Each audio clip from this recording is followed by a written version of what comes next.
So today's the 26th of January. It's the anniversary where some Grongo ended up landing at Port Jackson in Sydney Harbour and set up the colony of New South Wales. So it doesn't really pertain to me. Do not really care too much at all about it. It's just another day. So instead of getting on the piss like everyone else, me and the old man are going to go and explore our backyard. We're going to go and try and find the Gunyah tree. And I think we're going to have a look at Mount Best and Mount Fatigue and maybe end up down at Port Franklin. All places that I have not been yet, so should be a bit of fun. And plus, yeah, I'm dog sitting, so you'll get to see my friend Sisha. I think that's how it's pronounced, some Irish word for luck. Not my dog, but yeah. The first little stop, this is Valley View, Whitelaw's track. Dad's told me to go down here, haven't yet. Not going to do it today, will on a later date, but it's meant to be a really pretty track with heaps of ferns, bush and whatnot. From the start of Grand Bridge Road, I'd say maybe 25 kilometres. And we come to the former site of Valley View, formerly Upper Tarra Valley School. Well, yeah, Johnson Hill School. Actually, I'll just read it. In 1920, the local community built the hall. School opened in a private rented room in 1921 and operated part-time with Johnson Hill 3580 School. May 1922, the hall was completed, school started and the name changed to Valley View. From 1922 to 2033, the school operated full-time and part-time with other schools. Tarra Valley, Woomera, Geraldine and Whitelaw's track. Students having to travel up to 10 miles to attend school. April 1933, fire destroyed the hall. It was rebuilt in 1934 and school operated part-time with Tarra Valley from 1937. The school closed 1943. The hall was dismantled in 1944 and relocated to Devon North. Cool. So what's the next stop, Dad? I think Wrighton Junction's up there, isn't there? There's like the old Wrighton Junction Hall. Yeah. Hall spot. We'll have a look at that. Yeah, there's another hall down there. Oh, no. When I went to school growing up in Carajung, one of our anthems was to the tune of Mull of Kintyre. I can remember the start of it anyway. Oh, Carajung Hills, oh, mist rolling in from the sea. My desire is always to be here, oh, Carajung Hills. Sorry about that poor rendition. I think I jumped the gun with that verse. I really should be singing it now. Look at that, that is. What towers are they? It's not Mount Tassie. It is Mount Tassie, yeah. It's like one of the highest points of the Strezleckis, isn't it? Couple of yellow-tailed black cockatoos. Here's a relic from the 60s, an old fire prevention tank. It might have just been easier to build a dam. Well, since it's Australia Day, it's kind of apt, well, you know, I call it Invasion Day, but it's kind of apt that we're into the Bratualang Forest Park. So remember, Bratualang are one of the 5 tribes of the Gunyah. And yeah, always acknowledge their presence as they are the traditional custodians of the corner. Go to the left, 39 k's to Welshpool, Morwell, where I live, 48 k's down that way. It's a really pretty drive as well. I've done it a few times. Dad's going for a leak. So Dad's heard a few stories about the Gunyah tree. One of his friends actually went and visited it a couple of weeks back. They reckon it's got a circumference of 19 meters. I don't know, that kind of seems a little bit of hyperbole to me, but we'll wait and see. If it's anything like the Ada tree, it should be a treat. So if you wanted to get to Hiawatha Minnehaha Falls, this is the road you'd take, Albert River Road. But make sure you got a four-wheel drive because it does get a little bit hairy. Anyway, we're going to be continuing on to Wrighton Junction. Alright, so the old Wrighton Hall school site. Let's pointing around there. I'm guessing it's near that track. From the lay of the land, I can't really tell. I'm guessing it would have been in that way.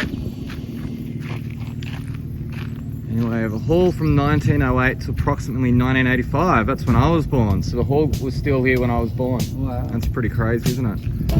Someone's had a bit of a misadventure. Chicken Gippsland there. The other side's made of aluminium. Alright. Scrappy's dream. We'll come for the rest next time, Dad. And a can as well. Oof. So we've been driving for about an hour and a half and have not seen one single car. But yeah, now we are at Brighton Junction. So we keep following down that. That's Warara Road. Will take us to Welsh Pool. Brighton Junction sign. And if you're interested in driving tanks, this tank ride's right here. So, you know, big military tanks. I'm pretty sure they obviously wouldn't have their cannons or munitions attached, but it would be pretty cool.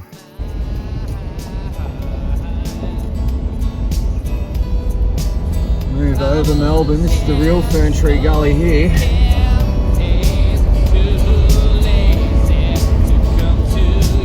We are now entering Gunyah Rainforest Preserve.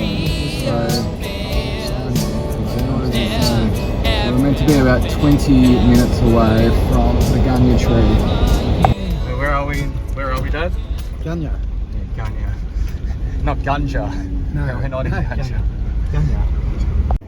So once you get to Gunyah Road, you want to take a left. It's a bit of a dog leg and turns back in on itself, so yeah, make sure you don't miss it. And watch out for wallaby. Oh yeah, wallabies absolutely everywhere. So this is just up the road from Gunyah Junction. Absolutely beautiful, all the ferns. There's mountain ash transcending to the sky from amongst them.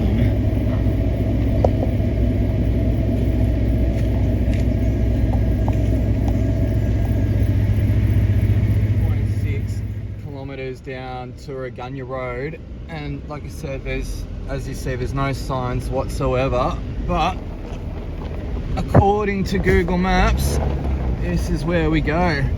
So I'm guessing we're gonna have to walk in, Dad. Yeah. Quite overgrown. Could probably venture in it, but yeah, we haven't got another car here to pull out, so we'll just go for a wander, yeah? Yeah, sure will. The trucks keep trucking and the hay gets made. Dirty our cousins on the beds we lay. The trucks keep trucking and the hay gets made. Dirty our cousins on the beds we lay. 198 steps, so we'll see how many steps it takes to get there. Look on the tree by Julie. That's it there. Right. I guess we'll just walk and try and see if we can find it. If it's that big, I'm sure we won't miss it. Alright, so we've walked down the track. It's come to a bit of a dead end. So Dad seems to think that could be the tree there, but it doesn't look like it's got a 19-metre circumference. He's going down there for a look. Even if this isn't a Gunyah tree, it's still pretty impressive. If this isn't a Gunyah tree, I am claiming it as the Gunyah tree. This is absolutely phenomenal. Need to get you down here so I can give it some context, Dad. Yes, because this is absolutely massive, isn't it? That's the photo. Alright, Yeah, that is the photo? I'm quite sure that's the one Kelly posted. Yeah, cool. Alright, we found it. Tick that one off the list. So when you walk down the track, you don't want to walk all the way down to the end. Pretty much you can see my car right there at the start of the track. Yeah. This log about here, or where Dad's coming through, that's where you want to walk down about 25 metres. And yeah, you can't miss it once you're down there, can you, Dad? Nah, massive. So yeah, make sure you don't walk to the very end, because yeah, you'll still be staring at some magnificent looking trees, but it wouldn't be the Gunyah tree. So we found the Gunyah tree. Now, next stop is Mount Fatigue. And I think after that we might go to Mount Best and Port Franklin. Yeah. All right, sounds good. So, yeah, you can join us for the rest of the journey, or you can go and find the Gunyah tree for yourself now. We've travelled, what, about 5 minutes? Yeah. From the Gunyah tree. And here's Mount Fatigue Lookout, our next stop. Cool. So this is the Mount Fatigue. This is where Count Strzelecki came and viewed the ocean. So I'm pretty sure anyway. I guess this plaque will tell us. Mount Fatigue, 583 metres, named in February 1842 by Captain John Lort Stokes, RN of His Majesty's Beagle, to commemorate the pioneering and difficult exploration of Gippsland by Sir Paul Edmund de Strezleckis in 1840. I think there might be some little camping grounds in here, or picnic grounds. Might be a little bit more information. Oh, yeah, little picnic table. The trucks keep trucking, ever hate gets made. The dirty our cousins on the beds we lay. The trucks will keep trucking and for a while. I really shouldn't be promoting standing on a monument, but it's the only way to actually get a good view from here. Unless you're like 8-9 foot tall. Next stop, Mount Best. Yeah, 10 years ago I would have broke into that and climbed that and got a really good view. But a little too old, and I probably shouldn't promote my illegal activity on YouTube. This is the site of the old Mount Fatigue State School from 1923 to 1931. Some dickhead's gone and decided to shoot it though. People and guns, eh? So if you want to go to the Mount Best Hall, just make sure you turn up Tin Mine Road. So this is Mount Best Hall, established 1938. And looking at the tennis courts, it probably were established around the same time. Oh, just a little bit in disrepair. Kind of morphing into a grass court, I guess. Yeah, this hall is super pretty. Oh, it is nice. Some books. Leave a book, take a book.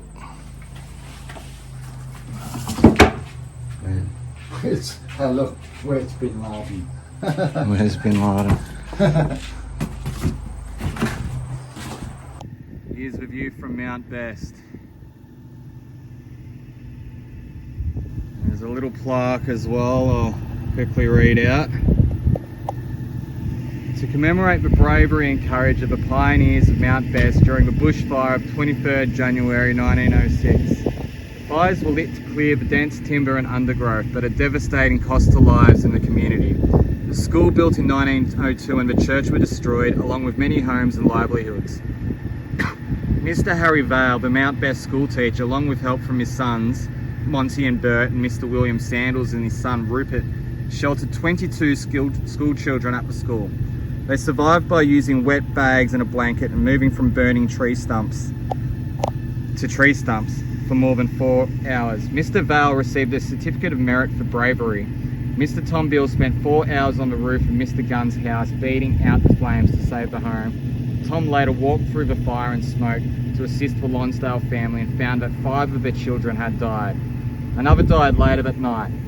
Tom then walked through the fire and smoke to Toora for help. Tom received a bronze medal for bravery. Mr. Albino Clavarino was also awarded a bronze medal for rescuing 2 families of Warara. Locals who died in the 1906 fires: Olive, Daisy, Francis, Iris, Rose and Claude Lonsdale, Robert Swan, Harry Crisp, Thomas Butler and Jephthah Williams. This plaque is donated by the families of Frank and Sarah Smith Lonsdale, pioneers of Mount Best. In those days I might have been up in the forest.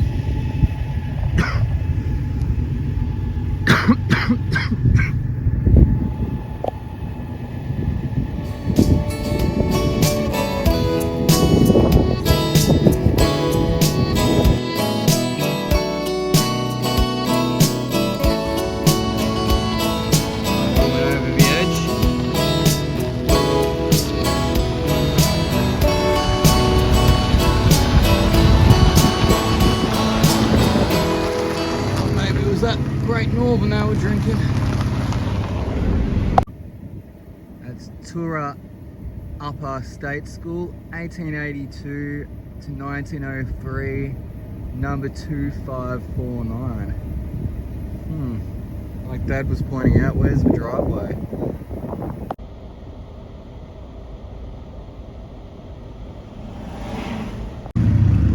Stopping in Toora to grab some lunch, and then we're heading down to Port Franklin. But stay in. I'm gonna have to fix this door as well because the dog bloody leaned on my window and now it won't go all the way up. Trucks keep trucking, never hate gets paid. Dirty our cousins on the beds we lay. The trucks will keep trucking and through all the shit mucking at. While in Gippsland, why don't you try some Portino made locally in Traralgon. Inside the Windmill Cafe. Real nice little place. Gonna get some wraps to eat. Hopefully they taste as good as this place looks. Yep, the wrap is good. Right, after fixing, I think we spent about an hour fixing my car door. I really didn't think we were going to get it fixed, but somehow we managed to get the window back in place. We're now enjoying Port Franklin. So as you can see, it's pretty low tide. But Dad reckons that he's come here before and you almost have to like abseil down to the boats. It's that low. Yeah, real pretty little port town.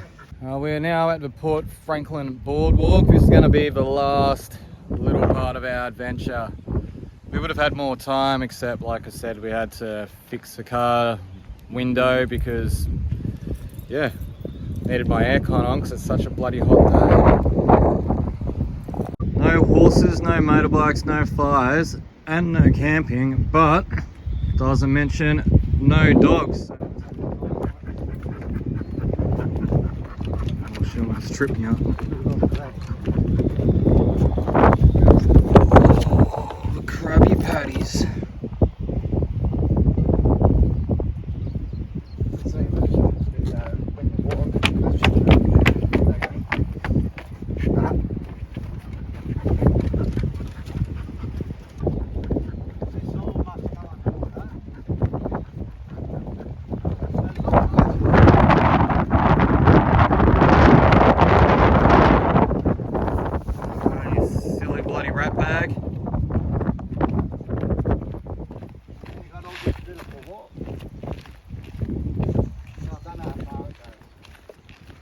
Oh, that's why we're exploring, aren't we? It might only go to where we went, you know, like...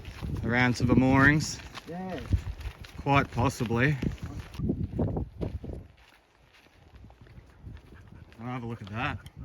Doesn't that look cool? I reckon there'd be some fish in that channel, wouldn't there? Oh, there would have to be, doesn't it? I think the tide's going well. Oh, is that the water coming in? That's the water coming in. I'm pretty sure. I'm not a marine expert. But... No, I think it's going in. So I reckon that would take it to that. Alright, so we're walking a bit of a loop. There's our car over there. And there's the boardwalk. We've walked around and come to here. What's up? Yeah, look where they are. Oh, Oh, not quite an hour walk, Dad. I thought it would be. It's more like 5 minutes. I thought it would be going right out there. I didn't think it. That's why it's, you know, imagining. Let's have a look at this.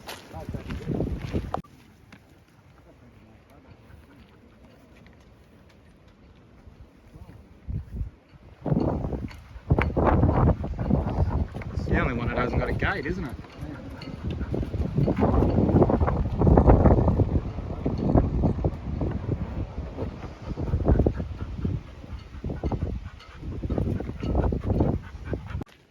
So as Dad just pointed out, pretty much all the boats here, they can go straight out to the prom and probably go check out, is it Skull Island? Skull Island? Yes, And that's got all the seals there and that, doesn't it? yes. So yeah, that'd definitely be cool to do one day. Yeah, but they had a cruise. Lisa Bennett went on it not so long ago. Alright, Yeah, we should check it out. yeah, Maybe do it after we do our tank adventure. yeah. The Port Franklin Co-op sell gar fish. And we are Garlo. I don't know where I was going. There are quite a few gippy places here that I haven't been yet on my adventures. Yet to tick off Port Welshpool. I haven't been to Port Albert. Yeah, I've been there before, but not since I've been documenting. So yeah, I pretty much need to do all those ones on the right.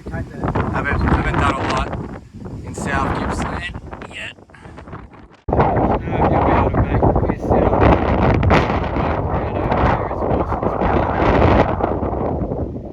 With your own two eyes, it's definitely visible, but I'm not sure how it's going. Alright, so that's pretty much it for this episode of Garlo's Gippsland Adventures. It's been a stinking hot day, but yeah, a good way to spend the 26th of January. Australia Day. Oh, Invasion Day. Australia Day. Oh, Dad's a proud Australian. But yeah. Alright, anyway.